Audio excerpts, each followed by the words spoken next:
Welcome to this narrated PowerPoint that provides an introduction to literacy assessment options for intermediate grade readers. During this brief presentation, you'll need two other resources handy.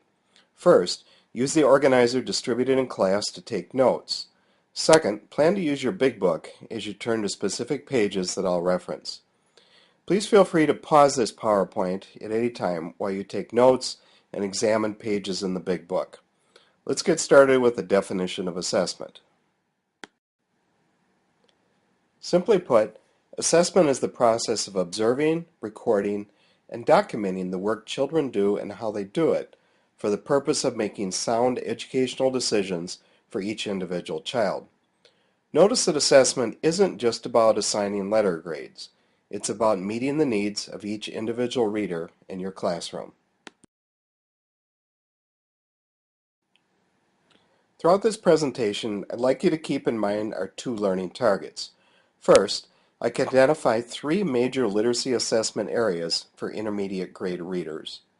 And second, I can explain how to use multiple assessment options for each major assessment area. We'll be returning to these targets at the end of the presentation. You can also expect to encounter this same content during your literacy final. When assessing our students, it's important that we base our decisions on as much reliable information and measures as possible. The academic term for using multiple assessment measures, or options, is what's called triangulation of data. In this PowerPoint, we'll be looking at assessment options in four major areas: emergent literacy, beginning reading, next decoding, then comprehension, and then attitudes. Even though the focus of this PowerPoint is assessment of intermediate grade readers, which relates to the three areas with asterisks, decoding, comprehension, attitudes, I'd like to start with a brief review of emergent literacy and beginning reading.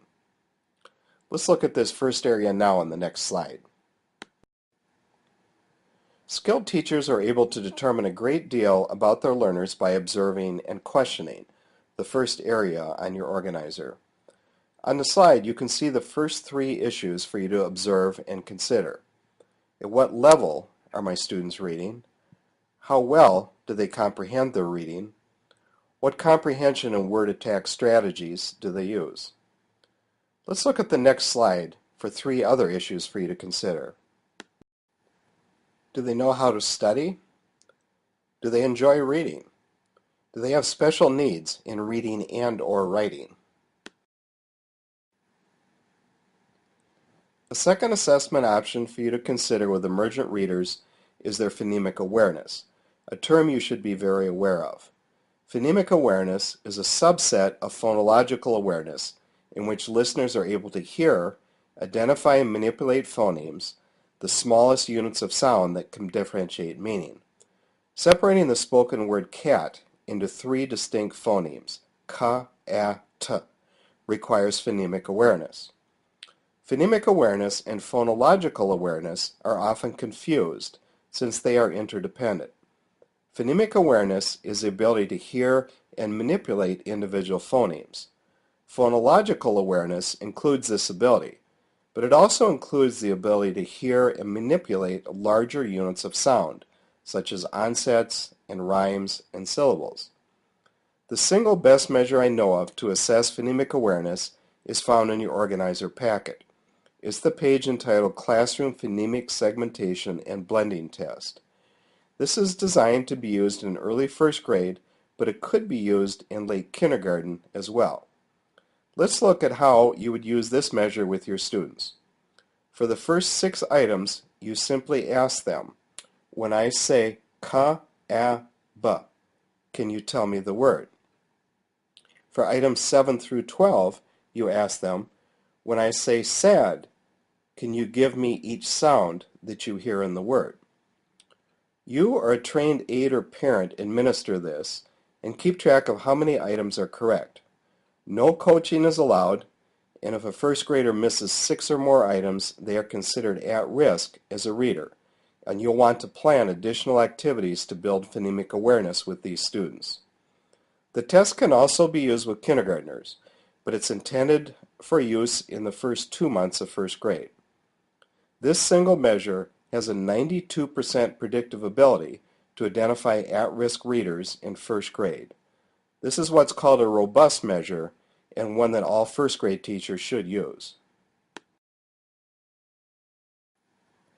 Now let's look at the 3 areas you're responsible for related to intermediate grade readers. The first major area, and one you might want to asterisk on your organizer, is decoding. One would think that all intermediate grade readers would be skilled decoders. Unfortunately, this isn't always the case, and decoding is an area where you need to routinely check your students. A great option for you to consider is the use of running records. Simply put, running records are administered individually using oral reading, and they provide a record of specific decoding difficulties. There are many ways to conduct running records, but one of the simplest ways I know is found on page 288 in your big book. Pause this PowerPoint now and take a look at this approach.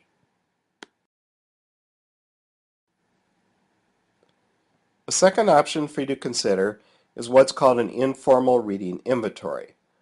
The QRI process that was used in Block 1 and in the Ed Psych portion of Block 2 is a perfect example of an informal reading inventory. Generally speaking, the QRI takes much longer to administer and interpret than a running record, but it has the advantage of providing more insights about decoding, and it provides comprehension information as well. Given the time constraints involved with using the QRI, I recommend using this option for stalled readers, those students who've made no progress as readers despite your best efforts as a teacher. A third option for you to consider in the area of decoding is what's called anecdotal records. These are nothing more than simple descriptive notes about what you heard as a child read aloud in your classroom.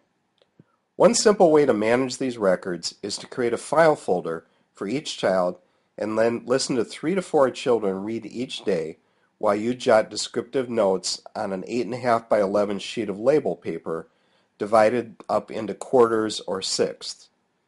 After listening to the child read, the label can be peeled off and then put inside the respective folder. The only way to make anecdotal records work is to limit the number of children you listen to in a given day and to limit the other uses that you have for anecdotal records. Other recommended uses include observations about class participation, interactions with peers, interactions in groups, work habits, behaviors, and interest in reading. When parent-teacher conference time comes, the folder that you have for each child can be pulled out, and you have meaningful comments to then share with parents. The second major assessment area that you need to be prepared for is comprehension. I would put an asterisk by this on your organizer as well. One of your options for this is retelling. Retellings are typically done individually with students during their independent reading time. A prompt like those on this slide can be used, and then you as a teacher are free to ask any follow-up questions that you may wish. On page 289 in your big book, you'll see a simple recording form that can be completed as you work with each child.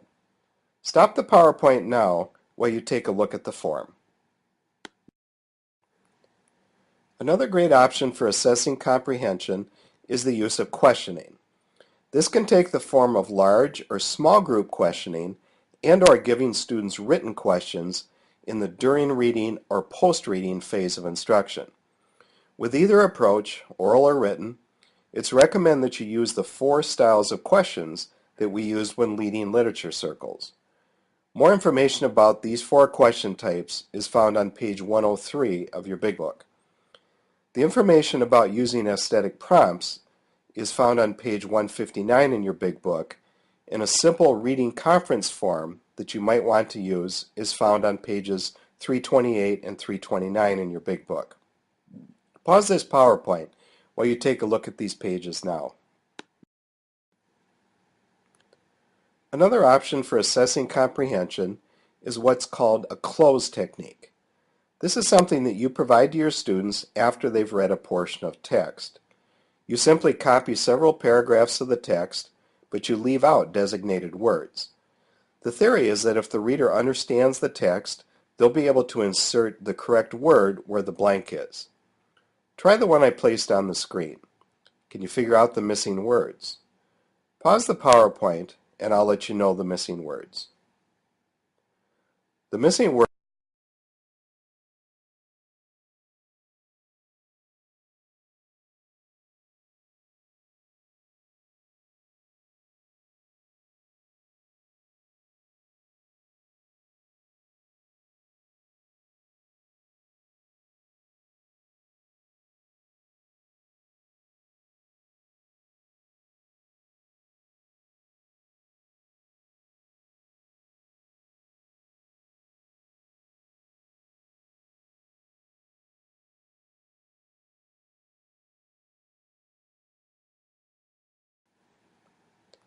The final comprehension option for you to consider is portfolios. These are great places for students to include summaries of what they've been reading, responses to questions that you pose, and writing related to stories they've been reading. Additionally, this can be a good place to house vocabulary information, predictions about story outcomes, and artwork that might be associated with reading. It's important to start small with these and keep it manageable. On page 290 in the Big Book, you'll see additional information about how to organize, score, and manage these materials. Pause the PowerPoint while you take a look at these pages. The third major area of literacy assessment is attitudes. Put an asterisk by this area as well on your organizer. Attitudes toward reading are so important because they influence how much a child chooses to read. Those who dislike reading tend to read only when forced to, and the limited reading practice shapes their vocabulary knowledge, decoding ability, comprehension, and fluency. My suggestion to you is that you administer the same standard survey 3 to 4 times a year. Give it out in the first week of school to get baseline data, and then administer the same survey at 9-week intervals as a way of measuring your success at getting students interested in reading. My favorite survey is a Garfield one, which is nationally normed and is found at the end of your organizer packet. A second attitude assessment option for you to consider is using a checklist. Similar to the survey option, you would want to make your observations 3 to 4 times a year and then compare the results to see if your students are enjoying reading more, less, or the same based on your efforts to interest them in reading. The actual items to include in the checklist are up to you, but you may want to include items related to how on task they are during independent reading, if they choose to read independently during free time, how much they read at home, and if they appear to enjoy talking about books that they're reading. So, that brings us almost to the conclusion of this PowerPoint. Let's re-examine our learning targets, and then I suggest you practice recalling the 3 major assessment areas and related options for intermediate grade readers. Can you identify the 3 major literacy assessment areas for intermediate grade readers? Can you explain how to use multiple assessment options for each major assessment area? I suggest that you work at these 2 questions until you can answer both of them without any reliance on your notes. Thanks for joining me in this PowerPoint, and I look forward to seeing you again in class.